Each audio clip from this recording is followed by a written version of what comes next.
அரேபியர்களுக்கு அடிமையாக இருக்கக்கூடிய ஐயா மாண்புமிகு தொல் திருமாவளவன் அவர்களே, உங்களுக்கு பெரிதாக தமிழக மன்னர்களையோ இல்லை நமது மூதாதையர்களையோ பற்றி தெரிந்திருக்க வாய்ப்பில்லை. ஏன்னாக்கா நீங்கள் படிக்கிறது பூரா ஒன்று முகலாயராக இருக்கும், இல்லை பௌத்தமாக இருக்கும். இது ரெண்டு தவிர நீங்கள் தமிழுடைய வரலாறுகளை படிக்கலைன்னு நினைக்கிறேன். ஏனென்றால் இன்றைக்கி நீங்கள் தமிழில் பேசுகிறீங்க, நான் தமிழில் பேசுகிறேன். இன்றைக்கி நீங்கள் தமிழ் எழுதுறீங்க, நான் தமிழ் எழுதுறேன்னா அதற்கு காரணம் சேர சோழ பாண்டிய பல்லவ மன்னர்கள்.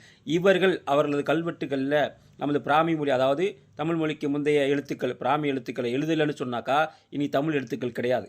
அப்படிப்பட்ட மிகப்பெரிய சாதனையை நீங்கள் குறிப்பிட்ட இந்த 3 மன்னர்களுமே செய்திருக்கிறார்கள். அதைவிட முக்கியமாக குடை ஓலை முறை தேர்தல் எப்படி நடத்த வேண்டும் என்று தமிழிலே அதை கல்வெட்டில் எழுதியிருக்கிறார்கள். இன்றைக்கி கண்டுபிடிக்கப்பட்ட 100% கல்வெட்டுகளில் 90% கல்வெட்டுகள் தமிழிலே தான் எழுதப்பட்டிருக்கிறது தவிர சமஸ்கிருதத்தை எழுதலை.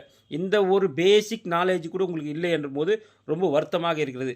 அதைவிட முக்கியமான இலக்கிய நூல்கள் அனைத்துமே இவர்களது காலகட்டத்தில் தான் எழுதப்பட்டது. முக்கியமான புலவர்கள் இவரது காலகட்டத்தில் தான் வாழ்ந்தார்கள் என்று கூட வரலாற்று சான்றுகள் சொல்லுது. இது கூட உங்களுக்கு தெரியலன்னு சொல்லும்போது உண்மையிலே வெட்கி தலை குனிய வேண்டியது நீங்கள். தமிழனாக இருக்கிறதுக்கு லாய்க்கற்ற நபர்கள் நீங்கள். ஒருவேளை உங்களுக்கு இப்போ நீங்கள் சொன்னீங்களே சமஸ்கிருதத்தை தான் உள்ளே புகுத்துனாங்க, தமிழை புகுத்தலைன்னு. இங்கே அரேபிய மொழியை புகுத்தினார்கள், அரேபிய பெயர்களை வைத்தார்கள். அது உங்களுக்கு தெரியுமா? அது எந்த காலகட்டம் தெரியுமா? அதே காலகட்டம் நமது மன்னர்கள் ஆண்ட பிறகு இங்கு தமிழகத்தை சில மன்னர்கள் ஆண்டார்கள், முகலாய மன்னர்கள். அவங்க பேரை படிக்கிறீங்க, உங்களுக்கு தெரிஞ்சிருக்கும், எனக்கு தான் வாயில நுழையில. அதாவது ஜலாவுதீன் அசன் கான், இவர் மதுரையை மையமாக வைத்து தமிழகத்தை ஆண்டவர். அதே போல் அலாவுதீன் சிக்கந்தர் ஷா, இப்போ நடுவில் திருப்பரங்குன்ற மலை அவனுங்கள்னு சொல்கிறாங்களே, அவர் தான் அலாவுதீன் சிக்கந்தர் ஷா. அடுத்து இவங்களுக்கு அப்புறம் ஆண்டவர்கள் யாருன்னு பார்த்தீங்கன்னா நவாப்கள். அதில் முக்கியமாக நவாப் சுல்பீர் அலி கான், அவர் இங்கே தமிழகத்தை ஆண்டார்.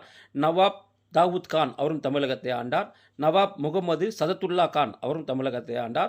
நவாப் தோஸ்த் கான், இவரும் தமிழகத்தை ஆண்டார்கள். இவங்க காலகட்டத்தில் தான் தமிழர்களாக இருந்த நமது மூதாதையர்கள், நமது தொப்புள் குடி உறவுகள் இஸ்லாமியர்களாக மாற்றப்பட்டு, ஒன்று வால்முனையில், ரெண்டாவது நமது பெண்களை கற்பழித்து அவர்களுக்கு பிறக்கும் குழந்தைகள் இஸ்லாமியர் பெயர்களை வைத்து, மூன்றாவதாக கட்டாய மத மாற்றம் செய்து அவர்களை தமிழர்களாக இருந்தவர்களை உருது பேசும் இஸ்லாமியர்களாக மாற்றியது இந்த மன்னர்கள்.